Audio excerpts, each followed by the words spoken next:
Milý poslucháč, knihy majú čarovnú moc. Dokážu nás preniesť do iných svetov, zoznámiť nás s nezabudnutelnými postavami a inšpirovať našu predstavivosť. Práve preto sme sa rozhodli nahliadnúť do čitateľských zážitkov našich žiakov a učiteľov. V našich podcastoch vám prinášame rozhovory, v ktorých sa dozviete, aké knihy ich zaujímali, ktorou knižnou postavou by sa chceli stať, alebo aký príbeh by si sami vymysleli, keby boli spisovateľmi.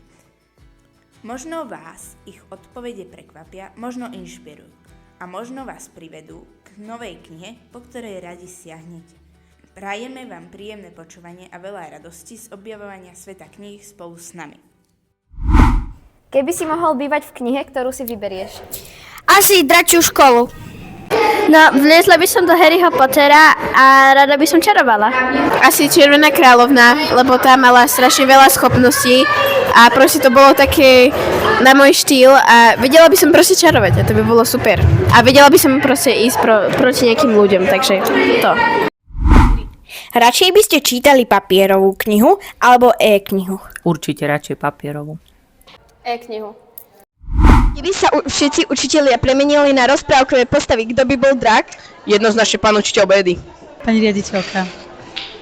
Radšej by si čítala sama alebo s kamarátom? Radšej sama, lebo pri čítaní mám rada takú pohodu a kľud. Ktorá knižná postava by vyhrala v schovávačke? Dr. Drake z knihy Drakológia, lebo by mohol jazdiť na drakovi. Harry Potter v neviditeľnom plášti. Asi taká jedna mačička z Alice za krajine zázrakov. Keby si bola spisovateľka, o čom by bola tvoja prvá kniha? No, bola by možno o nejakom dievčati, čo zažívala veľa dobrodružstiev. Čítaš radšej knihu alebo návod na Lego? Určite knihu, však návod na Lego sa nedá čítať. Asi radšej návod na Lego. Radšej by ste mali knihu s nekonečným príbehom alebo 100 rôznych kníh? No, ja by som si určite vybrala radšej tú knihu s nekonečným príbehom, lebo keď ťa už raz jeden príbeh veľmi nadchne, tak je veľmi ťažké sa od neho odtrhnúť a keby bol nekonečný, mala by si stále ten pocit šťastia, keď ho čítaš. Ktorá knižná postava by bol tvoj najlepší kamarát? Hobbit. Radšej by si bola hrdina, ktorý zachraňuje svet, alebo vtipná postava, ktorá všetkých rozosmieva. Vtipná postava 100%, to som už aj teraz, chápeš? Keby si napísala knihu o svojej triede, ako by sa volala? Opičiareň, 100%, tam to stále tak smrdí, hej. Ktorá postava z knihy by bola najlepší kuchár? Tatko Šmolko. Aká knižná postava by bola najlepšia spolužiačka na matematike? Lottie Brooksová. Radšej by si čítal knihu v tichu alebo s hudbou? Ja si myslím, že lepšie je čítať v tichu, lebo môžeš viac precítiť ten príbeh, ako keby si mala pustenú nejakú hudbu. Ja určite čítam len v tichu. Nepočúvam pritom hudbu, sústredím sa na to, čo čítam. To by boli tvoji literárni rodičia? Za mňa určite Kráľ a asi aj Popoluška. Ktorá rozprávková postava by zaspala na hodine? Popoluška. Radšej by si bol hlavný hrdina knihy alebo autorom knihy? Hlavný hrdina knihy. A prečo? Lebo chcem, aby všetci vedeli, že o mňa sa jedná, nie o autorovi. Rozprávke, lebo to je čarovné. Radšej by som bola autor knihy, aby som si mohla vymyslieť svoje vlastné postavy v rozprávke. Radšej by si čítala knihu o zvieratkách alebo o vesmíre? O zvieratách. Ktorú rozprávku máš cez prázdniny najradšej? SpongeBob. Radšej by ste mali deň bez papierov, alebo deň plný čítania? Radšej deň bez papierov. Radšej by ste mali triedu plnú čitateľov alebo triedu plnú spisovateľov? Radšej triedu plnú čitateľov. Radšej by ste mali záložku, alebo si pamätali stranu naspamäť? Radšej by som mala záložku. Radšej by si stretla draka z knihy alebo vilu z rozprávky? Draka z knihy. Radšej by ste čítali v škole alebo na dovolenke pri mori? Definitívne na dovolenke hocikde. Dobrý deň, máme tu pani riaditeľku a spýtame sa jej túto otázku. Keby ste mali červnú knihu, čo by ste z nej vykúzlili pre školu? Ja by som určite vykúzlila krásny športový areál a oddychové zóny pre všetkých našich žiakov a ešte by som vykúzlila zábavných učiteľov. Zaspievaj pieseň, ktorú by si dal do knihy o svojom živote. Veľmi rád zaspievam pesničku o mojom živote.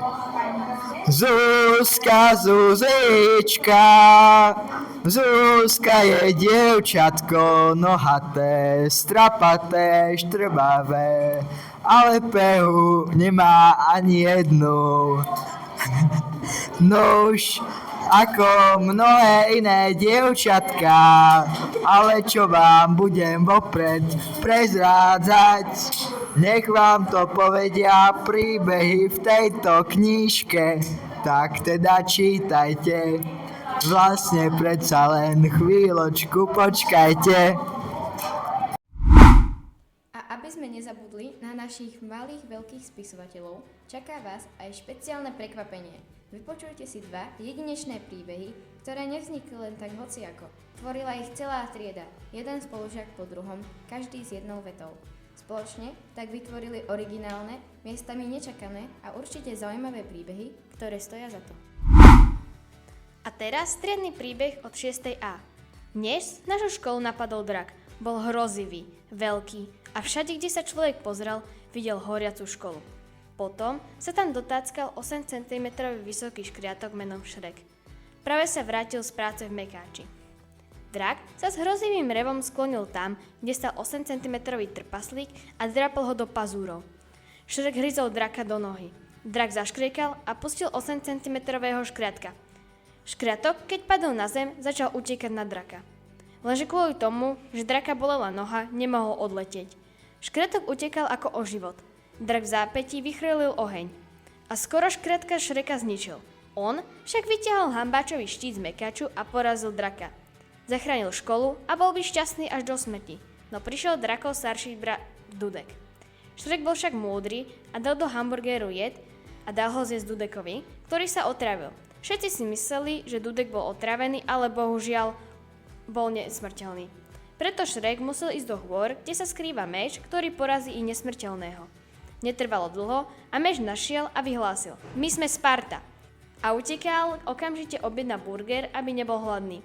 Potom však zavolal Rumi, Miru a Zoe a spolu poslali draka do pekla. Odtedy sa žiaden drak neopovážil byť sa s 8 cm trpaslíkom. Ale tam sa príbeh ešte nekončí, lebo oni ešte nevedia, že koľko drakov sa skrýva pod horami. A teraz striedny príbeh od 8. D. Dnes našu školu napadol drak. Celé to začalo ráno po príchode všetkých do školy. Bol to úplne obyčajný deň ako každý iný. Ale potom vybuchlo mango. Všade bolo mango, na zemi, na stenách. Potom vošla naša pani riaditeľka. Keď uvidela ten neporiadok, jej hlas vystrelil do výšiny. Čo sa tu stalo? Prečo je tu všade mango? To mango strieľal už známy drak a hádzal ho z úplného vrchu koľkočiny. Prečo sem ten drak prišiel? Lebo mal dôvod asi. No a potom začal drak ničiť budovu. Po chvíľke celá budova spadla, no a tak začali naše nové veľké prázdniny. A na záver, na chodbách školy sa s vami rozprávali a túto reláciu pripravovali Lea Hricová, Eliška Šaranková, Greta Ondrejková, Sofia Chudíková, Adela Filipová, Nina Ambrová, Greta Totová, Stanka Fazekašová, Máša Cojmerová, Melisa Sabo, Kailin Sonleitnerová, Luisa Verešová a Sofia Moravčíková. A nakoniec, samozrejme technický tím Samuel Slamka, Nikolás Potocký a Michal Oleksík.